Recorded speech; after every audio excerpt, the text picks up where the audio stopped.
Buenos días, tardes o noches, dependiendo del horario de todas las personas que nos están viendo. Soy Sebastián López y hoy me siento bastante dicho porque tengo la oportunidad de platicar con una de las ensayistas y críticas de cine más importantes e influyentes del país, que con su vehemencia por entender este mundo a través del cine refleja no solo sus más grandes intimidades como espectadora, sino que también como alguien que deja de ser pasiva para cuestionar el porqué de cada decisión de un realizador o bien una realizadora para contar su narrativa cinematográfica.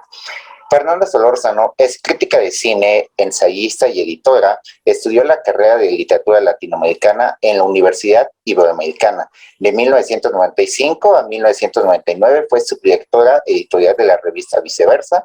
También trabajó como coeditora de la revista Letras Libres durante 2002 hasta 2005. Obtuvo también la beca Jóvenes Creadores del Consejo Nacional de la Cultura y las Artes en la categoría de ensayo y televisión y ha conducido los programas de televisión Filmoteca 40, Confabulario y El Foco para Proyecto 40. También la hemos visto en Encuadre y Entre Líneas para Canal 22. Menciono que también estuvo en Cuadernos del Caimán, que es una especie de cuadernos de cine, esta revista de crítica cinematográfica francesa bastante famosa, pero de este lado del mundo. Y actualmente la vemos en el videoblog de Letras Libres, un espacio de reflexión cinematográfica de manera audiovisual.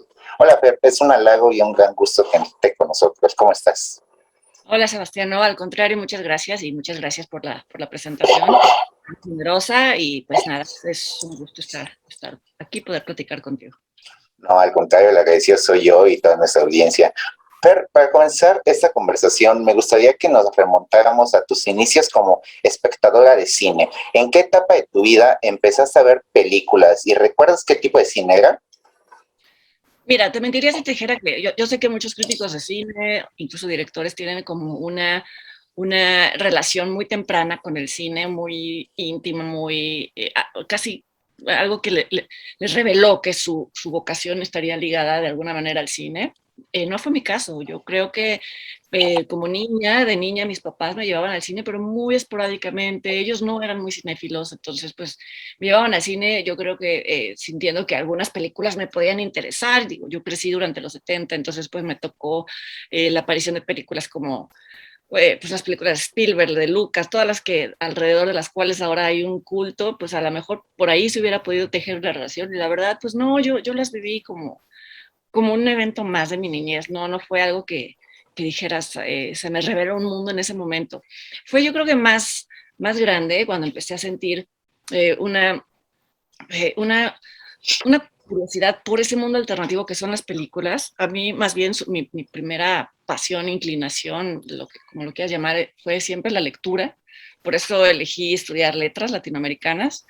Y yo creo que fue durante la carrera que empecé a interesarme por otros tipos de cine, porque hay que recordar que antes, pues no en ese entonces no había DVDs, mucho menos streaming, mucho menos computadora. Entonces, el poco cine que podías ver que era fuera del que nos llegaba de Estados Unidos, que todos conocemos, era el que se veía en cineclubes, era el que se veía en las muestras de la Cineteca, en donde además veías ahí una película y no era como ahora, que veías una película y decías, bueno, más dentro de 2 semanas se estrena, ya la podré ver o la bajo en alguna plataforma. No, ahí sí era como una cosa de un evento único y eso a mí me encantaba, ¿no? La posibilidad de ver algo que se hacía tan fuera de México, tan lejos de mi contexto. Y también, al ser yo bastante introvertida, yo fui hija única y por lo tanto, pues sí, siempre estuve acostumbrada como a las actividades en solitario. También de ahí yo creo que se explica la lectura. El cine se convirtió en una extensión de eso. Entonces, ante todo, primero que nada fui espectadora sí casual, pero ya más consciente como adolescente. Y ya cuando me podía desplazar por mí misma, ya cuando pude manejar, porque pues te repito, antes tenías que ir del otro lado de la ciudad para poder ver una película, la autonomía para mí significó la posibilidad de conocer más cine, porque de otra manera pues solo podía leer sobre él. Fue como ya en la adolescencia tardía que empecé a entender que el cine pues era, no voy a decir que una extensión de la literatura, porque es mucho más, pero otra forma de relacionarme con universos ficticios, como lo era el caso con la literatura, y me empezó a interesar muchísimo, pero no tenía claro que me iba a dedicar a eso, ni mucho menos. En este rubro, por ejemplo, que mencionas la adolescencia, ¿tu familia o amistades de ese momento también compartían este mismo amor por el cine?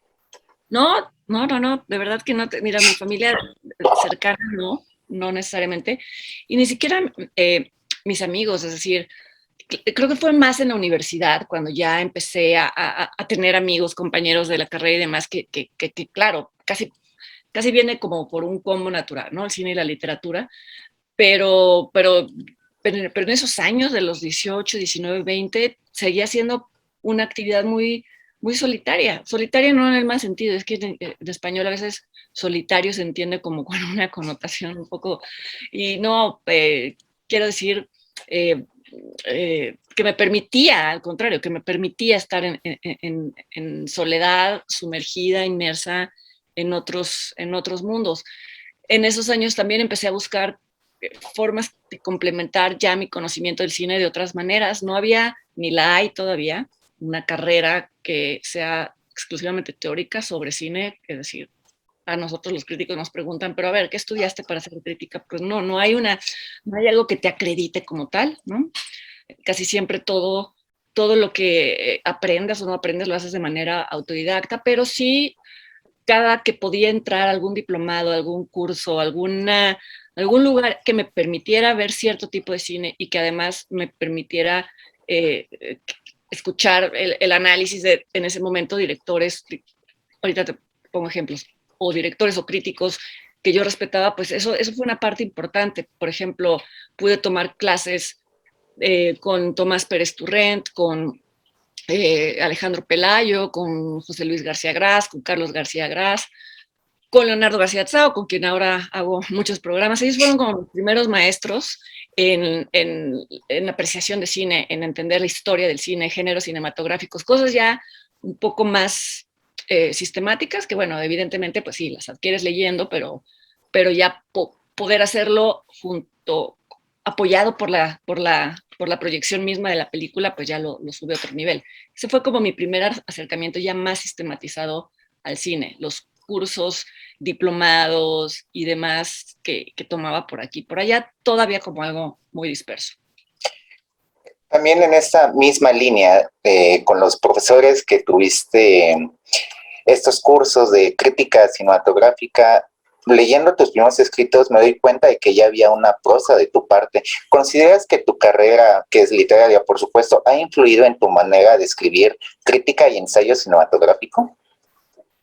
Yo creo que sí, porque mira, de hecho cuando me interesé en estudiar letras, creo que todos mis compañeros de la universidad tenían claro que querían ser escritores de ficción o que querían, o que quizás se iban a dedicar a la docencia, en fin, también tenían como muy claras las miras. Yo nunca he sido alguien con un objetivo de, cuando termine esto me voy a dedicar a aquello, y la verdad creo que me ha funcionado bien, porque nada de lo que he podido hacer me lo hubiera imaginado que lo hubiera, o sea, creo mucho en el hecho de que si uno inconscientemente está interesado en algo, de alguna manera va a llegar. Entonces, bueno, todo esto para decirte que yo no tenía muy claro a qué me iba a dedicar profesionalmente, a diferencia de mis compañeros de la universidad, que te digo, todos tenían como intenciones literarias muy claras, sobre todo porque nunca me interesó escribir ficción, y como sabes, mucha gente asocia la literatura o la escritura con la escritura de ficción, incluso a veces digo hasta la fecha, ¿no? Cuando digo que me gusta escribir ensayo, pero me dicen, no, pero te gusta escribir, pues es escribir, ¿no?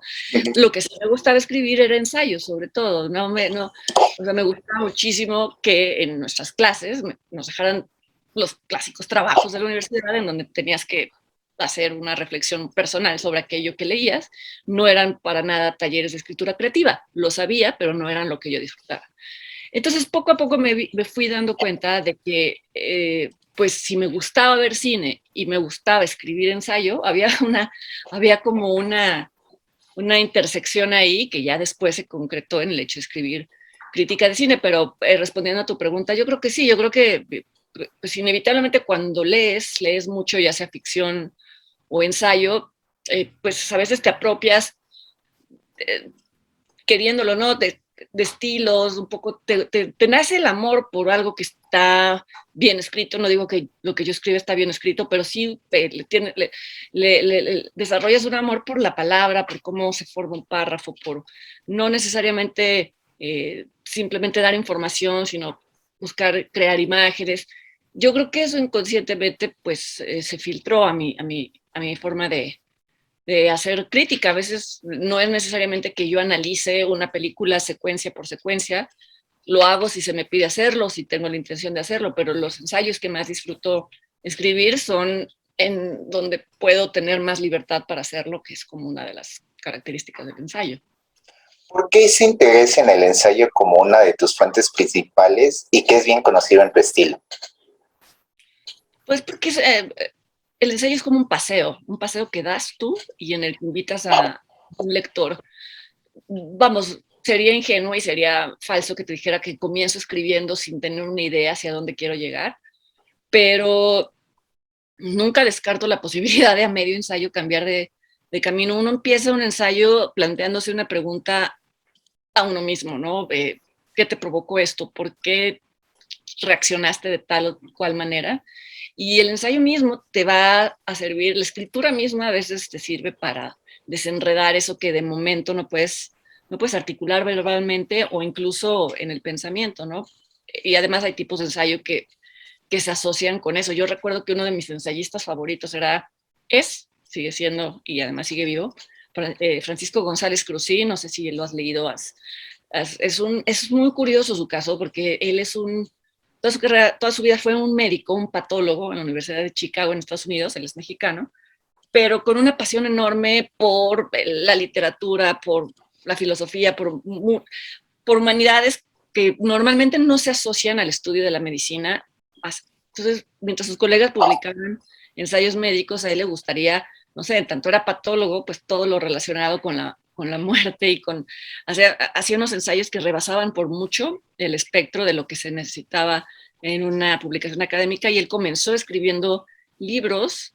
El prologuista, su primer libro fue Oliver Sacks, que fue un neurólogo muy importante que ahora todos conocemos por sus ensayos increíbles sobre la mente y sobre la condición humana. Todo esto para decirte que él era uno de mis ensayistas favoritos y tuve la suerte de que cuando pedí la beca del FONCA en la categoría de ensayo, que además nunca se lo habían dado un proyecto relacionado con cine, él fue el tutor. Entonces, bueno, fue como una de las grandes coincidencias en la vida. Y a donde voy con todo esto es que su tipo de ensayo es ese, el que te va llevando, el que te va planteando preguntas, dudas, un poco si lo remontas a los clásicos, es el tipo de ensayo como el de Montaigne, ¿no? En donde literalmente es un paseo por la palabra y por estados mentales y en donde ya el punto final lo descubres hasta literalmente el punto final del ensayo. A mí ese es el ensayo que más me interesa, más allá de que sí tengo una hipótesis que probar, no me gusta plantearla desde un principio, me gusta hacer que quien lo esté leyendo vaya acompañándome en el proceso de descubrirlo, de describirlo. Recuerdo mucho al crítico John Dochet escribir que la crítica de cine es el arte de amar. Cabe mi pregunta, ¿cómo concibes a la crítica cinematográfica? ¿Qué elementos crees que se necesitan para que una crítica o bien un ensayo sea aceptable, adecuada y válida? Pues es una pregunta que tiene mil respuestas, porque como te decía, no hay algo que te pueda, vamos, si estuviéramos hablando de una ciencia exacta, pues tendrías muy claros cuáles serían los parámetros que lo vuelven válido o no, ¿no? No hay nada empírico en esto, ¿no? Pero bueno, creo que parte de un diálogo con una película más que con su autor, aunque acabes haciéndolo con el autor, ¿no? Porque inevitablemente, yo creo, inevitablemente siempre se van a mezclar elementos biográficos, elementos circunstanciales, elementos históricos, pero al final de cuentas lo estás haciendo con el texto mismo, en este caso la película, y a la vez es un diálogo con el lector, en caso de que sea crítica escrita. Tú te vuelves idealmente una especie de intermediario entre esa representación y quien la recibe. Yo sé que hay un estigma enorme alrededor de la palabra crítica y del crítico, porque como se entiende de siempre, no siempre, pero muchas veces de manera peyorativa, ¿no? Como alguien que va a echar por tierra los esfuerzos de un creador, ¿no? Y sobre todo en el caso del cine, pues hacer una película sabemos que es una de las empresas más complicadas del mundo, tanto en lo económico como en lo logístico, como en todo, ¿no? Y que es muy fácil para alguien llegar y con 1 o 2 párrafos ácidos e ingeniosos echar por tierra todo ese esfuerzo. Yo no entiendo así la crítica de cine. Para mí es una forma de continuar la conversación que yo empiezo en mi cabeza cuando veo una película, no necesariamente, no necesariamente siempre entusiasta, a veces viene de la irritación, viene de querer entender, viene de evocar otras disciplinas, otros universos y de poder continuar esa conversación a través de un texto. Creo que si tú te propones hacer eso y hacerlo de una manera seria, es decir, ya ofrecer tu trabajo a un grupo de lectores, voy a hablar siempre de lectores porque, bueno, aunque se puede hacer de distintas maneras, es como partiendo de que estamos hablando de un texto escrito, pues no sé, creo que tienes como un mínimo de responsabilidad que es eh, poder dar los elementos necesarios para que quien te lea sepa de qué estás hablando, algo tan básico como una sinopsis mínima, algo, a veces, no sé si te ha sucedido, pero pareciera que un texto se podría aplicar a cualquier película porque nunca te estás enterando de lo específico, ¿no? Yo siempre me peleo mucho con el tema este de qué cosa es un spoiler y qué no es un spoiler, porque, bueno, finalmente si evitaras dar cualquier elemento relacionado a la trama, pues podrías decir 1 o 2 o 3 cosas y ahí se terminaría. Y yo creo que si quieres hacerlo un poco más en serio, sí tienes a veces que adelantar elementos que no necesariamente quieren decir revelar el enlace, ¿no?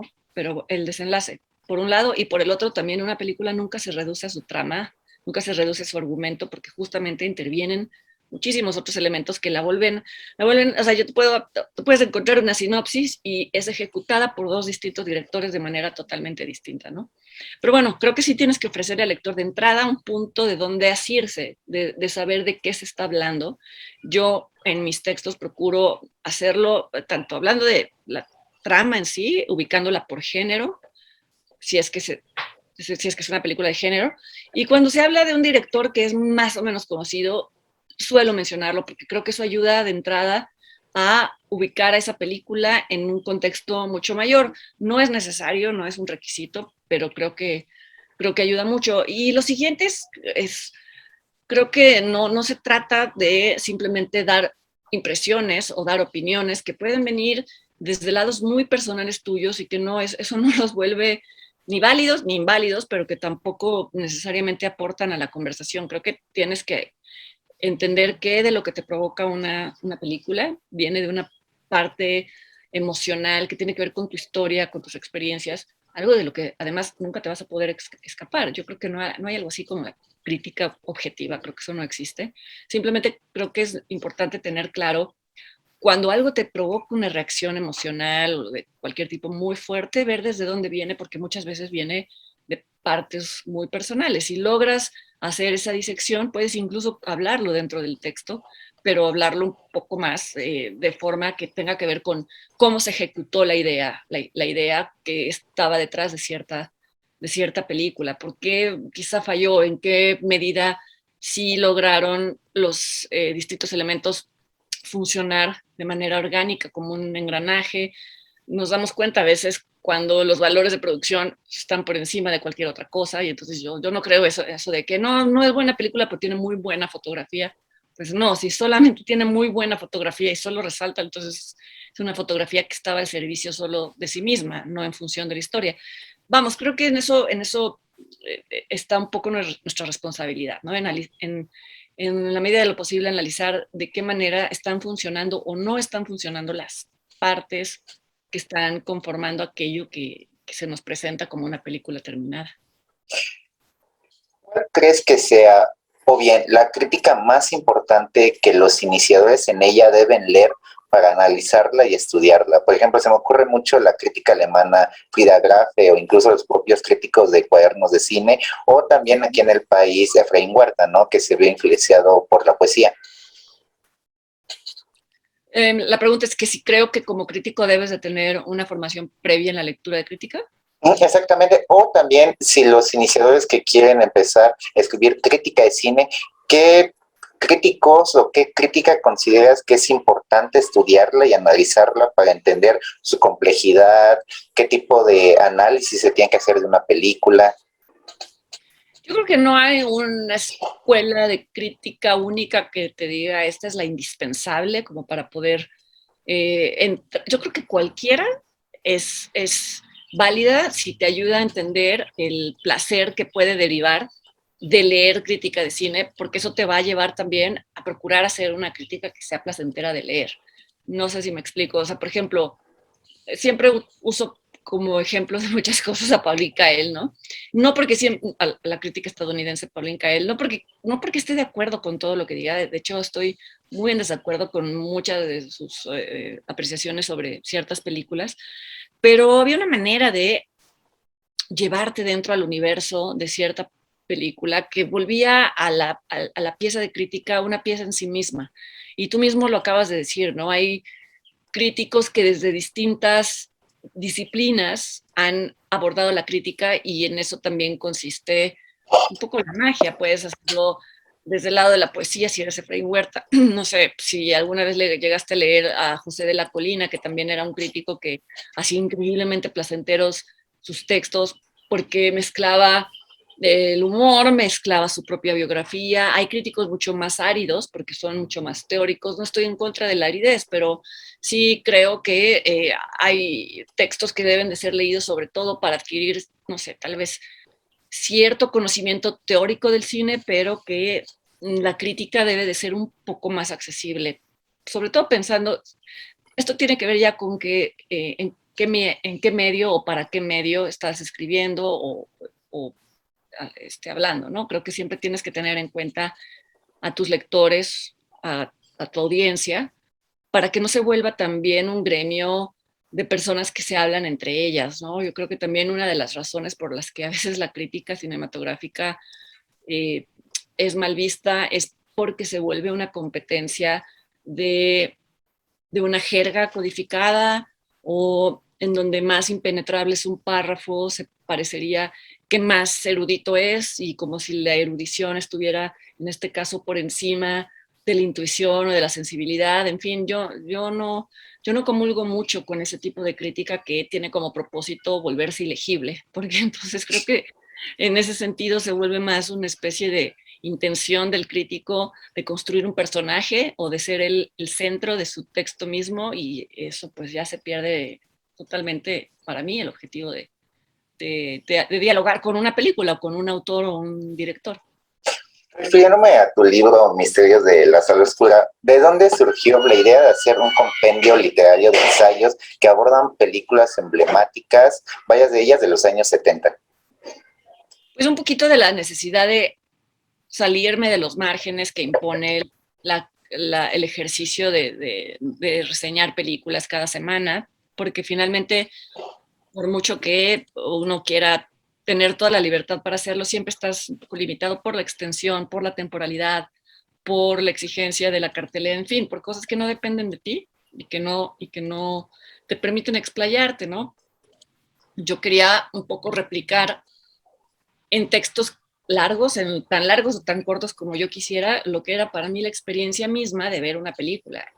Con esto me refiero a que puede ser que estés viendo una película y de inmediato tienes un montón de asociaciones libres que parecería que en ese momento no tienen mucho sentido con respecto a lo que estás viendo y que casi por obligación regresas al texto de la película, pero se quedan así como pequeñas ideas que te gustaría desarrollar, ¿no? Esto pareciera que remite a tal, o esto podría apuntar hacia esta otra cosa, o esto parecería estar teniendo un subtexto que puede ser este, y que siempre a mí se me quedan en el tintero porque se saldrían totalmente, hablando de una crítica semanal o mensual, se saldrían totalmente como de la extensión y de los límites editoriales que se me imponen. Entonces, bueno, este libro era como un pretexto, o estos ensayos eran un pretexto para ejercer ese tipo de escritura, en donde parecería un poco la intención es casi los párrafos están editados como si se tratara de una película de manera en la que tú terminas de leer un párrafo y de pronto estás en un universo totalmente distinto que parecería que no tiene nada que ver con la trama principal y eso lo intenté, no sé si lo logré, tenía la intención de volverse un rompecabezas que toma sentido hasta el final de cada ensayo, porque a veces así son los procesos mentales, ¿no? Estás a mí me pasa mucho cuando hablo y a veces tengo que pedir disculpas por eso, ¿no? Abro paréntesis que se cierran mucho más adelante y siempre digo, si me tienen paciencia, en algún momento lo voy a cerrar y va a tener que ver con lo que estoy intentando decir en un retrato mayor, pero eso es bueno, un poco esa fue la intención del libro. Ahora, las películas en sí no fueron elegidas porque creyera que son las mejores películas de la historia, o sea, de ninguna manera hubiera incluido, en ese caso, por ejemplo, Forrest Gump o algo así. Simplemente las películas que están ahí son un pretexto para abordar ciertos temas. Los temas es lo que hay que fijarse, pues ahí está la clave, ¿no? Porque me parecía que eran temas que son preguntas que no se resuelven todavía y que van a seguir siendo abordadas por el cine desde entonces, desde el año en el que fue hecha esa película, hasta antes, hasta la fecha, ¿no? Era también era la intención de convertir un libro que fuera un poco, esto suena un poco pretencioso, espero que no, como, no sé, una figura geométrica que tuviera varios lados y que en cualquier época de la historia que la leyera podías encontrar un lado y ibas a encontrar un montón de películas que hablaran de ese problema, por así llamarlo, ¿no? La violencia personal, la violencia en grupo, en fin, la identidad, el sentido de la identidad, no sé, lo que cualquier capítulo pueda representar. Ahora que mencionas lo de los capítulos, leyendo cada uno de ellos, que me parece fantástico la manera en que abordas cada impacto que ha tenido una de estas películas con el paso del tiempo y cómo sigue estando presente en la audiencia, ¿no? En diferentes generaciones, tanto las del pasado como las del porvenir. Noto que hay una investigación, podría decir periodística incluso, en donde retratas tanto el contexto social como político de las mismas. ¿Tuviste alguna dificultad al elegir estos largometrajes? No, no. Mira, para mí uno de los placeres más grandes siempre ha sido la investigación a la hora de hacer un texto. Yo caigo siempre en la tentación de ponerme a leer indefinidamente antes de sentarme a escribir, porque lo disfruto y porque es una manera de postergar la angustia que me da a escribir, ¿no? Y de ver las películas relacionadas también. A mí todo lo que es el preparativo de un texto me parece la parte más placentera de escribir, aunque no sé escribir. Entonces, no, al contrario, creo que eh, primero fue pensar qué temas me gustaría abordar, después de eso, qué películas me podían ayudar a representarlo. Ahora, es verdad que la mayoría de las películas que están ahí sí me gustan muchísimo. Si te fijas, la mayoría son de la época del cine del llamado Nuevo Hollywood, en donde se reinventaron un montón de reglas alrededor del cine. Y vamos, más allá de que me parece que tienen temas importantes, creo que son películas, unas de ellas sí son inmejorables. Creo que Taxi Driver es una película de la que siempre que hablo hoy en día de una película, por alguna razón acabo hablando de Taxi Driver y eso te habla como de las muchas. Pero no, creo que una vez ubicada cada película, lo que seguía era intentar leerla de otra manera de la que siempre se lee, ¿no? Porque, bueno, pues también había esa tentación y ese riesgo, que era repetir lo que ya se ha dicho siempre de una película.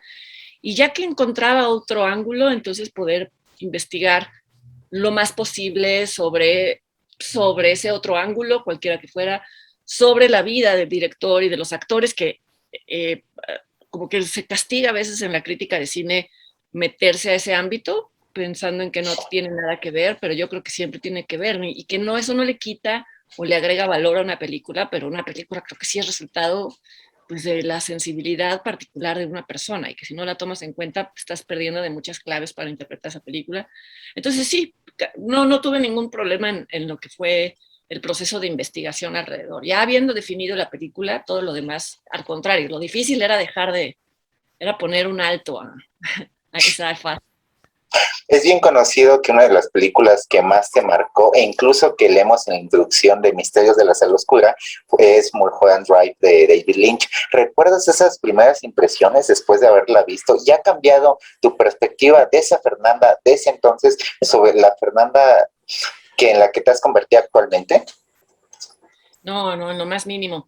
Y de hecho Lynch y esa película no están incluidos dentro de los ensayos porque por más que sea quizá el director de cine que más me interesa, creo que creo que no tienen, o sea, ninguno de sus personajes tiene el alcance que tienen los de películas mucho más, de una escala mucho mayor, como las que están en el libro. Es decir, quizás si a ti te gusta Lynch, a mí me gusta Lynch, podemos identificar a muchos de los personajes de sus películas, pero no es algo que compartamos con muchísima gente. Y para mí sí era como un criterio a respetar, que fueran películas que ya hubieran, digamos, rebasado el ámbito de la sala cinematográfica, ¿no? Entonces, por eso, digo, no me lo preguntaste, ya te di una respuesta que no me diste, pero también por eso no está incluida la película como tal, ¿no?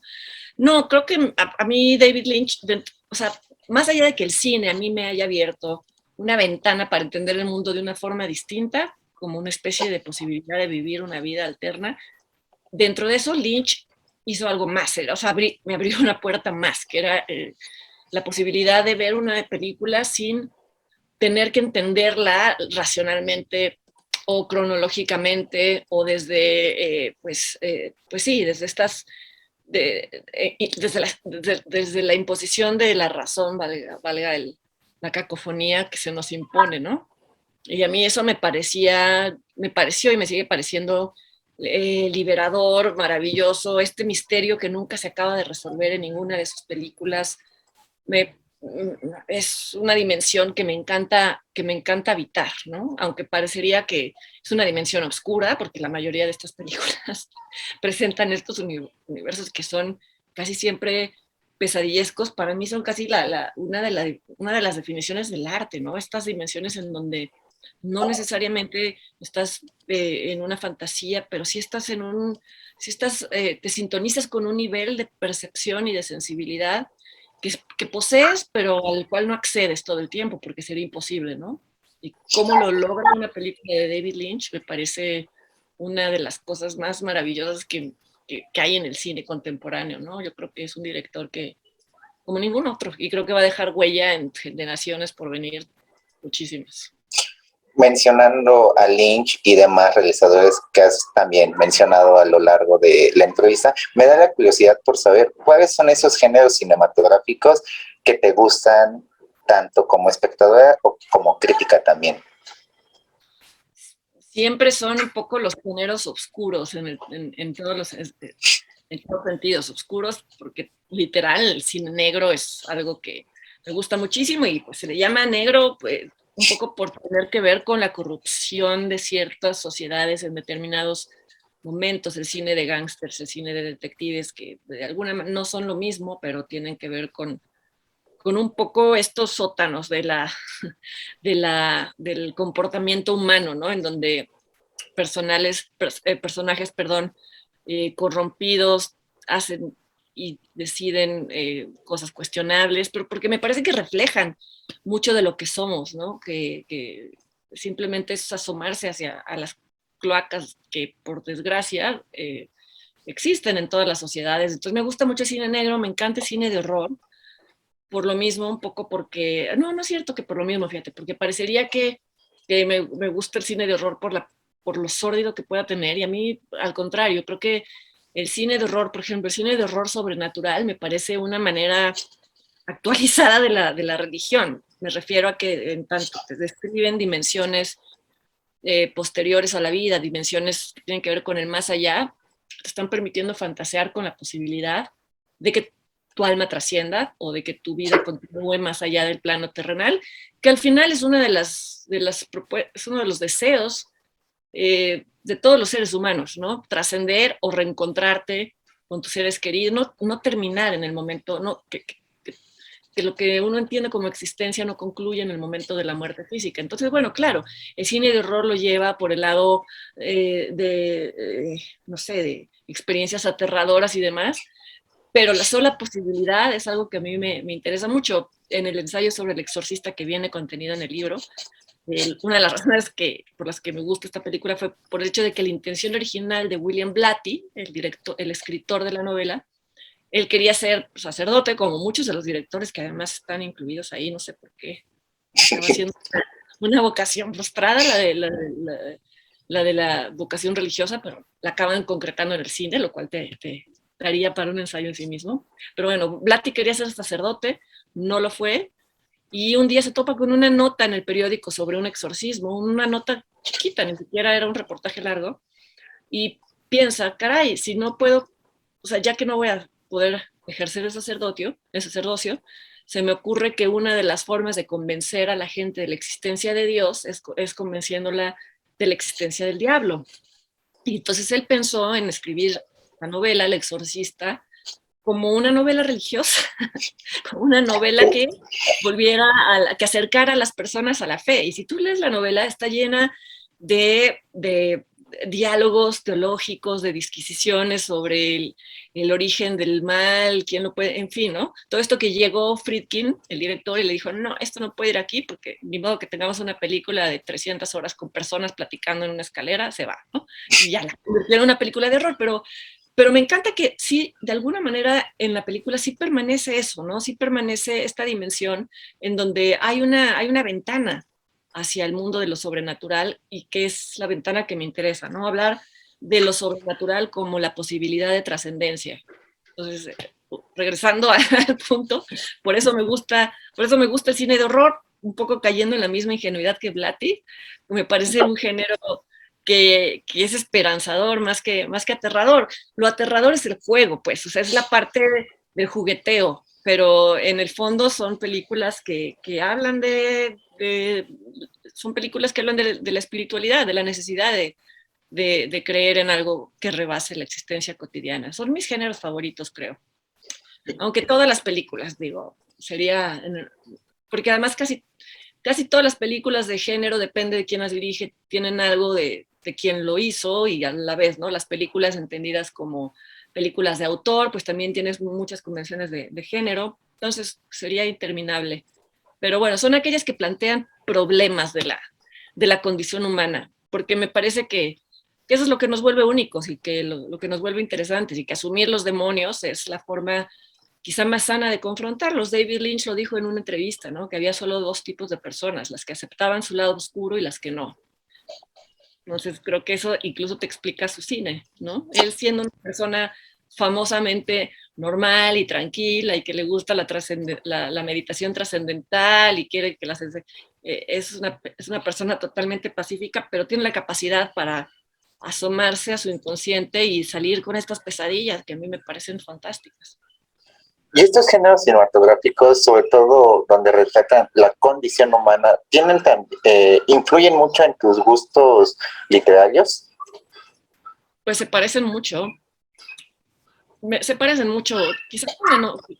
Sí, mira, bueno, no sé, te voy a poner un ejemplo. Hace poco hablaba de Felisberto Hernández, que es un cuentista paraguayo, que no sé si lo conozcas, es muy poco conocido. Pertenecería de alguna manera a la beta de Onetti, de Quiroga, de Borges, pero a la vez es totalmente distinto de ellos. Y mi tesis fue sobre uno de sus cuentos, que se llama Las Hortensias. Es un escritor totalmente inclasificable, es raro entre los raros. Sí, me gusta mucho esta beta de la literatura, que no es realismo mágico, para nada es realismo mágico. Creo que el realismo mágico es una forma de incorporar lo sobrenatural a lo cotidiano, y no me refiero a eso, pero me gusta todo tipo de literatura, y sí, creo que soy, fíjate, ahora que lo dices, nunca lo había pensado, creo que soy mucho más flexible en mis gustos literarios que en mis gustos cinematográficos. Si tuvieras, si tuvieras algún cuento o alguna novela de las que te gustan adaptada al cine, ¿cuál sería? No sé, me conflictúa mucho esa pregunta porque siempre desconfío, siempre creo que no se va a poder lograr porque pues es que son lenguajes distintos. Yo creo que las mejores adaptaciones son las que se alejan más del lenguaje literario porque se concentran más en la esencia. Por ejemplo, no sé, si tú piensas en una novela como Naranja Mecánica, la lees, no tiene nada que ver con la película que después hizo Kubrick. Entonces, no sé. Te podría decir cuáles me han parecido muy buenas adaptaciones, pero no sé si me gustaría ver adaptadas las novelas que más me gustan, porque siempre tendría un poquito el temor de... Es purista. Sí, es una opinión muy purista la que te estoy dando, porque pues la prueba está en las grandes adaptaciones que se han hecho de algunas novelas. Por ejemplo, me gusta muchísimo la novela Atonement de Ian McEwan, y cuando se hizo la adaptación, la hizo Joe Wright, dije, ay no, esto va a ser un horror, porque depende mucho del punto de vista. Es una novela que depende totalmente del punto de vista y de un giro de tuerca final en el punto de vista que en la literatura se maneja muy fácil porque solamente hay un narrador, entonces y en el cine no, porque casi siempre, casi por definición el cine está contado desde el punto de vista omnisciente, ¿no? Y algo, pero está tan bien adaptada que es increíble, es increíble. ¿Cómo se llama? El mismo, Christopher, el mismo, quien adaptó la novela, es el mismo que adaptó The Father, de Florian Zeller, esta última película que ganó el Oscar, que es una obra de teatro y que después fue llevada al cine, pero también la adaptación es increíble. Entonces, creo que depende muchísimo. Christopher, ahorita te digo el nombre. Depende mucho de cómo se adapta, pero yo sí creo que a lo mejor a veces para hacer una buena adaptación hay que destruir, no destruir, hay que, hay que no hay que ser tan fiel a la novela. Tuve la oportunidad de platicar hace poco con Alicia García Diego, que pasa Alicia García Diego, perdón, que es la pareja de Ripstein y casi guionista de sus, no sé, películas de sus últimos 20, 30 años. Y si te recuerdas, muchísimas de las películas de Ripstein pues son adaptaciones de universos que no tendrían nada que ver con estos escenarios de las películas de Ripstein, ¿no? Vamos, adaptó incluso a Medea, ¿no? Con Así es la vida, y la ubicó en un vecindario mexicano, y es lo que ella decía, ¿no? Que ella decía que cualquier novela puede ser adaptada a un contexto totalmente distinto, y me parece fantástico, o sea, ese es, por ejemplo, un ejemplo, las películas de Ripstein son un ejemplo, creo que muy atinado de adaptación, porque su fuente original son novelas que se sitúan en contextos y épocas súper distintos, y las películas tienen una vida propia. Incluso en esa entrevista con la guionista de las películas de Ripstein, ella mencionaba que que antes de escribir un guion cinematográfico teníamos que inventar la historia. No importaba si estaba basada, simplemente inventarla. Y me llama mucho la atención que en las películas de Ripstein incluso había escritores detrás de ellas, ¿no? También, por ejemplo, se me ocurre mucho el caso de José Emilio Pacheco, que trabajó con él, o incluso las influencias que tuvo del boom latinoamericano en ese entonces, también en la literatura mexicana, como Carlos Fuentes. Envolviendo todo esto, ¿en algún punto piensas, como escritora, piensas hacer una novela, ya sea de ficción, ya sea de realismo, alejándonos un poco ya de la crítica de cine en sí, que tu vocación es literaria, piensas hacer una historia propia, Fer? No, no, para nada. Perdona que te interrumpa y me regrese un poco a lo que decía Paz Alicia sobre la diferencia entre las novelas y las películas, que me parece también muy importante y muy pertinente, que decía que en una novela sí había la posibilidad de que hubiera subtramas y personajes secundarios y que en una película no. Y tiene mucha razón, porque finalmente en una película difícilmente puedes darle seguimiento a todos los personajes que existen en una novela, ¿no?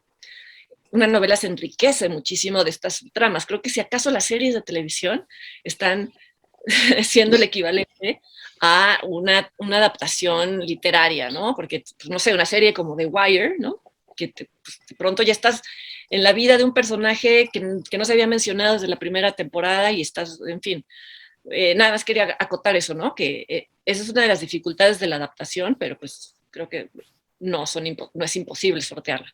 No, no, fíjate que no, es que no me gusta, o sea, te lo juro que yo creo que hay o sea, una forma de enfrentarte a la invención, y yo a veces creo que la crítica de cine puede ser invención en el sentido de creación, ¿no? No en el sentido de inventar literalmente datos o lo que sea, sino pues como toda obra de escritura, pues puedes jugar y puedes crear imágenes y en esa medida, no que sea lo principal, no que sea el objetivo, pero puedes jugar a hacerlo, ¿no? Pero, pero a mí me gusta acercarme a ese otro lado, me gusta al revés, acercarme a las obras de ficción para convertirlas en discursos, para desmenuzar sus partes. No, nunca he tenido o sea, vamos, no sé, te puedo decir que en la universidad concursé en un concurso de cuentos, gané un segundo lugar, pero no ha sido algo que, no me considero ni buena para hacerlo, creo que me ganaría la autocrítica, no sé, digo, algún día a lo mejor lo hago, pero no está entre mis inquietudes ni mis planes. Y digamos, en estos, si tuvieras planes, sí está en tus planes, perdón la redundancia, hacer otro libro de ensayos o de crítica cinematográfica. Fíjate que lo que he estado pensando, no quise que mi primer libro, que fue Misterios de la Sala. No quise que fuera una recopilación, porque dije, eso es como muy fácil y eso es algo que quizás se hace ya más adelante.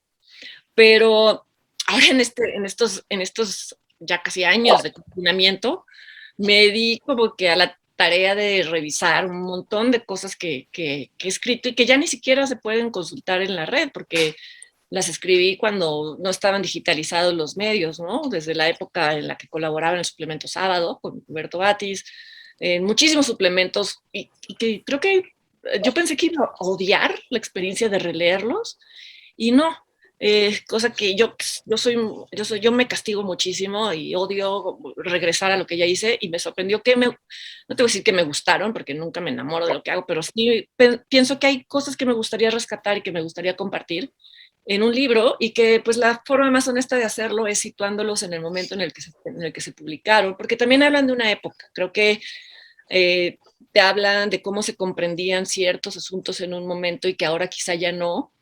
Y pues es una forma es una especie de mini autobiografía, no sé si lo puedo llamar así, ¿no? Digo, en tanto yo no me voy a poner nunca eso, porque no creo que valga la pena mi vida como para escribirla, pero sí una autobiografía a lo largo de mis textos, y que también resulte muy amena para el lector. Tampoco quiero someterlos a la tortura de decir, esto fue lo que escribí de tal año a tal año, sino proponer una especie de viaje también, ¿no? Que, no sé, tengo un amigo que es un gran editor, que es Fernando García Ramírez, que me da muy buenas ideas sobre cómo poderle dar vida, por ejemplo, a estos libros de reseñas, de compilaciones, y que no sea nada más como, ahí les va, ¿no? El índice de lo que escribí, sino de películas que se puedan parecer por alguna razón, aunque sea de distintas épocas y todo, pero solo con la intención de llevarte a ti, lector, como por un paseo, igual como lo hice en Misterios de la Sala Oscura. O sea, que sea divertido de leer, no divertido así de jaja, pero sí algo que te lleve a una experiencia. Eso se me está antojando un poco, pues tal vez por el ánimo que la misma pandemia nos ha dejado en todos, ¿no? Un ánimo de revisión, pues de hacer un corte de caja, ¿no? Porque no necesariamente porque vayas a dejar de hacer algo, sino de decir, pues hasta aquí he hecho esto, ¿qué será lo que va a seguir? Entonces me gustaría compartir esos casi más de 20 años de escribir que pues están en cajas, que no han salido. Una persona como tú que ha ido a diferentes festivales de cine, ha sido jurada de distintos premios, también ha convivido con diferentes realizadores, ¿hay una o varias experiencias que recuerdas con cariño que han marcado tu vida? Sí, bueno, muchísimas, por varias razones. Digo, unas tienen que ver como por el, el ambiente de calidez y de compañerismo que se vivió ahí, y otras por, por, porque me parecía inverosímil poder estar presenciando algo parecido, no sé. Recuerdo con mucho cariño haber sido jurado en Sundance, ¿no? Porque, vamos, era un festival al que yo nunca había ido, y quizá no pensaba ir porque es muy difícil ir a Sundance, en el sentido de muy complicada la logística. Entonces, de pronto, haber ido ahí en posición de jurado y haber podido convivir, conocer, o sea, vamos, uno de mis cojurados era Pichapong Wirasecatul, que dices, bueno, era un director que, y yo estaba súper intimidada, y al final resultó ser una persona increíblemente accesible. Sí, recuerdo esa experiencia como uno de mis puntos altos. En general, ser jurados en los festivales es algo muy satisfactorio por las personas a las que conoces, sobre todo porque, vamos, más allá de que la responsabilidad de poder asignarle a la película un valor que a lo mejor te estás equivocando totalmente, pero que también es muy emocionante cuando una película en la que tú colaboraste para que fuera reconocida, eso le permite llegar a otro lugar, eso es muy satisfactorio. Esa fue una, ¿no? Otra fue no sé, fui invitada por la Fundación Gabriel García Márquez a Cartagena a dar pues una especie de seminario, un diplomado, y el otro participante era Anthony Scott, el crítico del New York Times, que también me parecía alucinante poder compartir cátedra con él, por así decirlo, pero más allá de eso, pues fueron días alucinantes, porque pues Cartagena es un lugar que no tiene nada que ver con la Ciudad de México, pues como sabes, los viajes y estar de viaje con otras personas, es como vivir una pequeña vida, ¿no? Se vuelve una cosa extraña, en el mejor de los sentidos, convivir con alguien de la mañana hasta la noche, porque más eran súper pesadas y arduas las jornadas, pero en un lugar hermoso, en fin, se tejen vínculos muy, muy, muy lindos. Pero bueno, desde eso hasta cosas más cotidianas, como, no sé, a mí me gusta mi trabajo, he aprendido muchísimo, disfruto poder compartir lo que hago. Me cuesta mucho trabajo escribir, o sea, me cuesta mucho trabajo sentarme y escribir, es la parte que más trabajo me cuesta porque me exijo mucho, pero, pero es la base, pues de ahí nace todo. Entonces, sí, no me podría quejar. Creo que todo en conjunto ha sido una suma de suerte, con experiencias, con posibilidades que de la que no me hubiera imaginado jamás poder llegar a tener.